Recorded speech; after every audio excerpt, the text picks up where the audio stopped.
All right, so I said, give me another district that I should be looking at where we could have a close race or where we see the Republicans taking an L or really getting panicked. And you delivered, and it was the Tennessee 7th Congressional District, another race that I just was not paying attention to. But the Republicans did a lot worse in turnout than we expected. And could this be a flip for the Democrats? I personally say no. But now that this is a really strange, odd year election year, and then we're putting a special election on top of that, anything is possible. So we're going to go ahead and look at Tennessee's 7th Congressional District. It's not far away from where I live. It's about 2.5 hours from where I live. So I've been to that congressional district a number of times.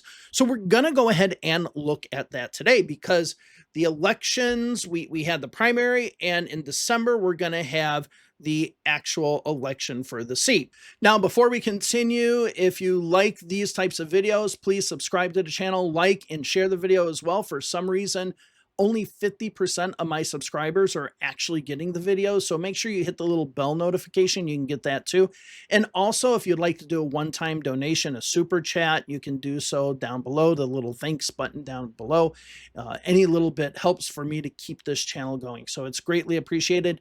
You can also become a Patreon member or a YouTube member here to help out the channel. So Patreon members just get a little bit more, well, actually a lot more of a bonus compared to members here. So thank you all very much to those who have supported the channel. Now back to the rest of the video.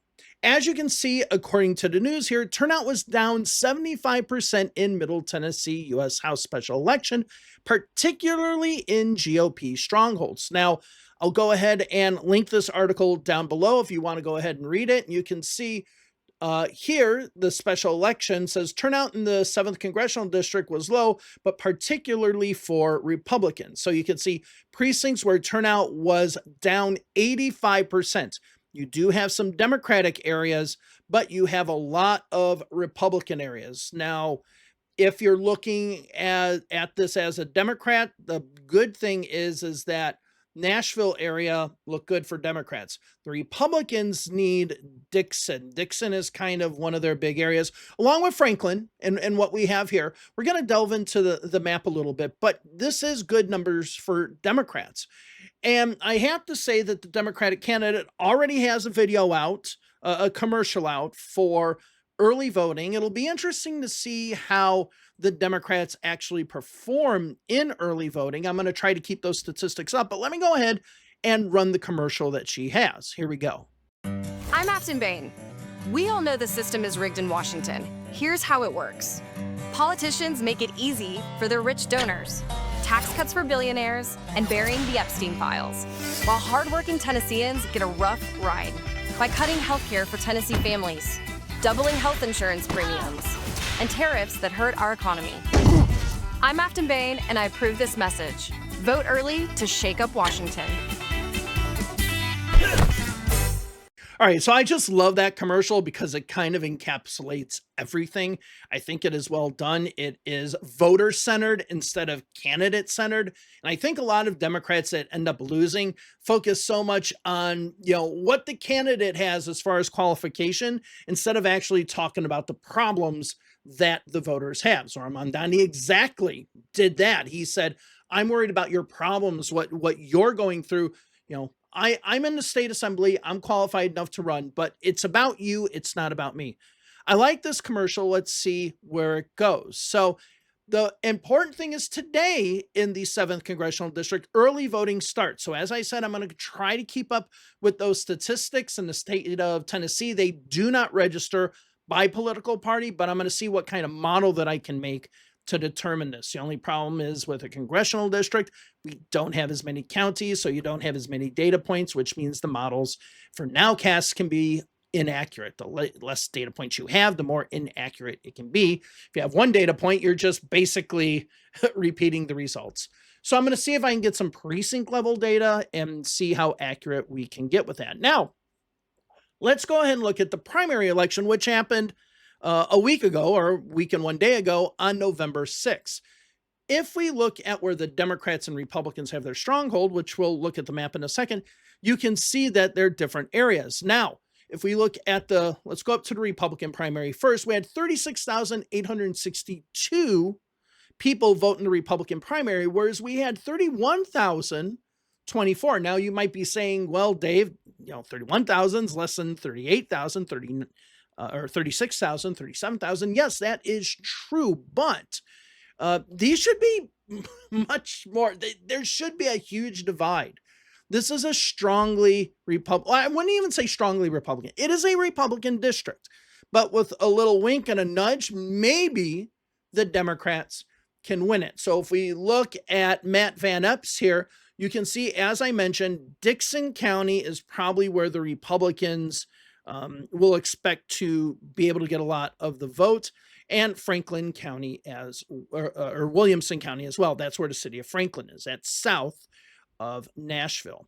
Okay, and then if we go over to the Democratic primary, you can see that Afton Bain actually got a lot of her vote in Williamson County, so in the city of Franklin, but she also did decent in Nashville. So she's going to be getting a lot of her vote from Nashville. If we look at the county, the totals here, you can see the most Republican votes cast were in Montgomery County. And of course, in the Democratic side, we see that most of the votes were cast in Davidson County, which is where Nashville is located. Now, Montgomery County here, you can see 6,721 votes were cast for the Democrats, 8,729 for the Republicans in that county. So when we go ahead and look, and I'll go ahead and show you the map colors here. When we look at the 7th Congressional District, they did in Tennessee what was done in Utah. And I talked about that in my video about Utah. Go ahead and check that out, which was that the Republicans over the years, the way in order for them to really have a strong map was by breaking apart Salt Lake City and Salt Lake County. They do the same thing here in the Tennessee map. They break apart Davidson County, break apart Nashville to try to dilute the power of the Democrats and create 3 Republican districts instead of 1 Democratic one and 2 Republican ones. That's what it was for many, many years. Many, many years, you had Cohen with his seat over here in Memphis being Democratic, but then you also had a Democratic seat in Nashville, and then all the other ones were,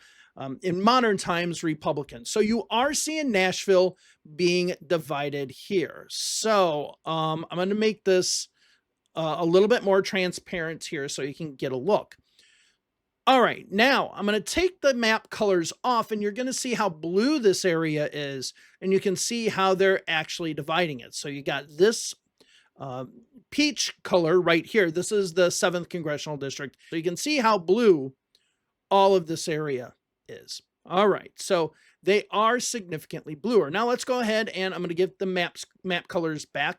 So what you have in the Nashville area, unfortunately for the Democrats here, you do not have East Nashville. I would say East Nashville is kind of where you have a lot of the younger people who are moving in from other states into Nashville. A lot of those, progressive 20s, 30-year-olds, they're going to be here. So they're not in that district. What you do have in this district, you do have Vanderbilt University. You have Musicians Row, where a lot of the country music stars and all that, their recording studios are and everything that you have. And then you get down here into Berry Hill, into other areas, not quite Oak Hill, okay? And I'll even look at Oak Hill here. It's a little less Democratic, but you start getting into the higher income earners. You get into maybe the wealthier but liberal-leaning people here. So that's what you get in Nashville.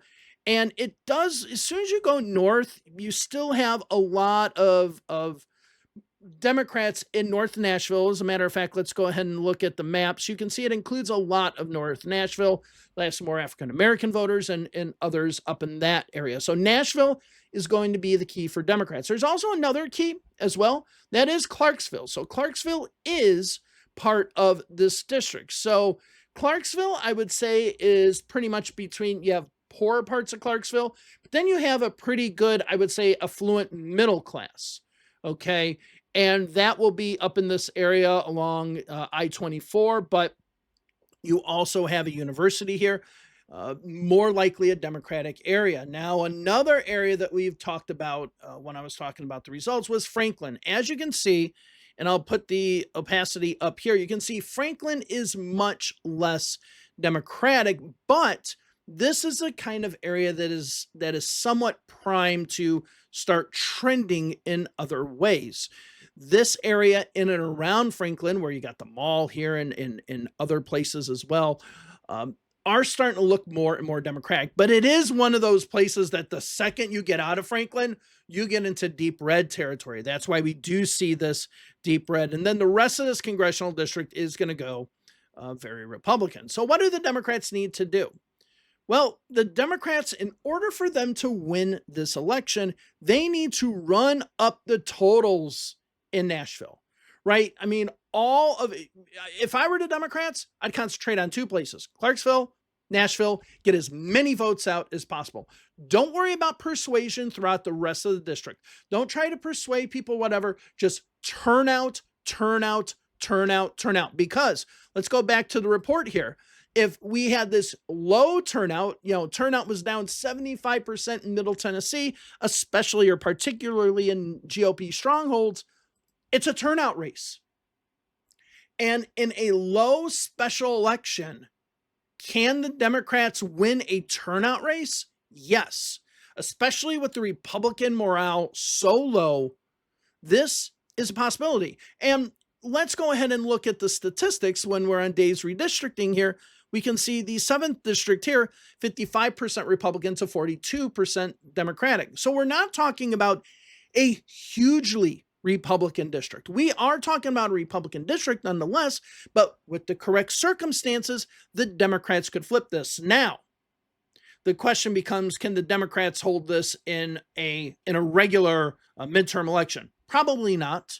This would probably be kind of a Doug Jones type of thing in Alabama in 2017. And then in 2020, Tommy Guberville comes in and becomes the U.S. Senator. It'll probably be a situation like that. But if the Democrats only focus, let me get the colors here, right there. They just focus on turnout here. Turnout, turnout, turnout, and only think about turnout. Democrats can flip this. They really can flip this. All right, so I wanted to go over this 7th Congressional District. I'll be keeping an eye on early vote numbers, see how those are going. Today is the first day of early voting, so unfortunately, they do not do it by party registration, but we're really going to be looking at Davidson County to see how that is actually impacting the votes. If we're seeing Davidson County having a disproportionate impact on the vote, that's an excellent sign for Democrats. All right, so I wanted to talk about that. I'll see you in the next video. Bye-bye.